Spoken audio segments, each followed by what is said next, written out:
Hello friends, आज मैं आपके लिए लेकर आई हूँ तपस्यामयी सीता और रहस्यमयी राधा के अनसुलझे रहस्य। दोनों का संबंध है भगवान विष्णु से, परम ब्रह्म परमेश्वर से। अखिल ब्रह्मांड के नायक की नायिका है दोनों, फिर भी इतनी असहाय। दो ही अक्षर का नाम है, सीता और राधा। कितना सरल, कितना सीधा, फिर भी रहस्य इतने छिपे हैं कि समझने जाओ तो सब समझ में आते आते कुछ छूट ही जाता है। क्यों इतनी उलझी है इनकी ज़िंदगी, इनका अस्तित्व। एक को राम की लक्ष्मी का अधिकार मिला, पर जीते जी राम की रानी का सम्मान न मिला। उसके चरित्र पर ही सवाल उठ गए। दूसरी को कृष्ण के साथ मंदिरों में स्थान तो मिला, पर लक्ष्मी होने का अधिकार नहीं मिला। उसके अस्तित्व पर ही सवाल उठ गए। एक को पत्नी बनाया और एक को प्रेमिका, पर सम्मान और अधिकार की लड़ाई में दोनों ही पीछे रह गईं। समाज की छोटी सोच से मात खा गईं।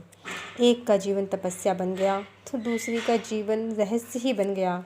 इससे जाति के लिए समाज के नियम कितने कठोर हैं। उनका ही अधिकार उन्हें देने में समाज कितनी बार सोचता है।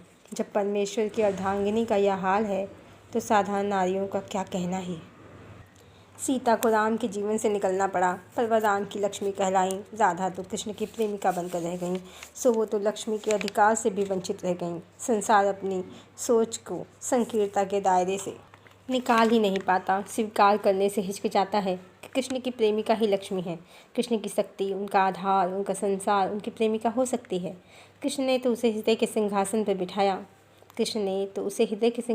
बिठाया, पर संसार भौतिक जगत को ही सत्य मानता है, शरीर को ही सत्य मानता है। संसार में दिखने वाली परंपराओं को ही सत्य समझ लेता है, पर शरीर से परे चेतना का भी अस्तित्व है। वह शरीर के संबंध की मोहताज नहीं। कृष्ण कोई सांसारिक जीवात्मा नहीं, राधा कोई सांसारिक जीवात्मा नहीं। कृष्ण परमात्मा है, राधा उनका अर्धांग है, परमात्मा से ही निकली ज्योति, उनकी शक्ति। पर संसार कृष्ण को भगवान तो मानता है, पर रहस्यों को जानता नहीं। इसलिए कृष्ण ने जिनसे विवाह किया उन्हें संसार ने लक्ष्मी मान लिया, क्योंकि संसार को जो दिखता है संसार उतना ही समझता है, पर परमात्मा संसार से परे है, मनुष्य की समझ से परे है।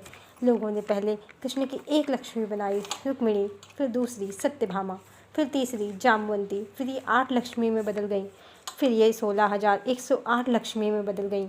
सीता ही लक्ष्मी है, और कृष्ण अवतार में सीता के 16,108 टुकड़े हो गए। जैसे सीता परमेश्वर का प्रेम नहीं, उनके विलास का साधन हो।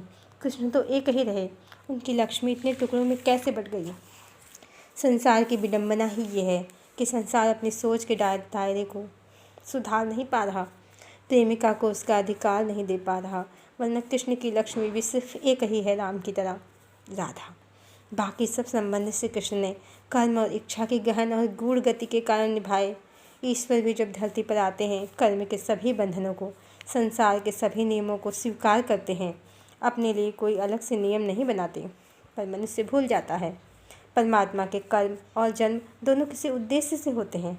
परमात्मा का जीवन असाधारण और उसके रहस्य को साधारण समझना ही संसार में इतनी भेद बुद्धि का कारण है। लोग अपनी संकीर्ण विचारधारा को त्याग नहीं पा रहे, इसलिए किसी जन्म में सीता का जीवन तपस्यामय हो गया और राधा तो होकर भी रहस्यमय हो गई।